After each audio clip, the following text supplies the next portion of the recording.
என்னங்க பெரிய பீரு பிராந்தி, நம்ம டீக்கு முன்னாடி நிக்க முடியுமா? டீ கடையில போய் அண்ணன் ஒரு டீன்னு சொல்லி அந்த டீ அவர் போடுற வரையும் அந்த 2 நிமிஷம் கேப் இருக்குல்ல, அதுவே பெரிய ஃபீல்.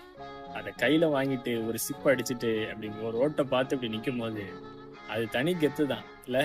எனக்கு என்னமோ தெரியல. நான் நெறைய பேரோட செலிபிரிட்டீஸோட செல்ஃபி எடுப்பாங்க. நெறைய பேரோட எடுப்பாங்க.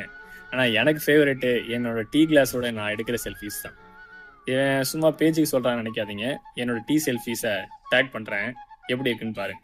டீ குடிக்கும்போது இந்த உலகத்த விட்டே ஒரு ஒரு 10 நிமிஷம் நம்மள வெளியில போயிட்டு திருப்பி உள்ள கொண்டு வர மாரி ஒரு ஃபீல்.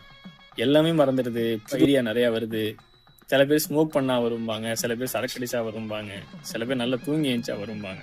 அந்த டீ குடிச்சு பழகுனவங்களுக்கு, அந்த டீ குடிக்கும்போது வர ஐடியா மாரி வேற எந்த டைம்லயும் வராது. இது ஒரு டிவைன் ஃபீல். அத ஃபீல் பண்ணவங்களால மட்டும் தான் ஃபீல் பண்ண முடியும். நீங்க டீ லவ்வரா இருந்தா கமெண்ட் பண்ணுங்க, சப்ஸ்கிரைப் பண்ணுங்க, லைக் பண்ணுங்க.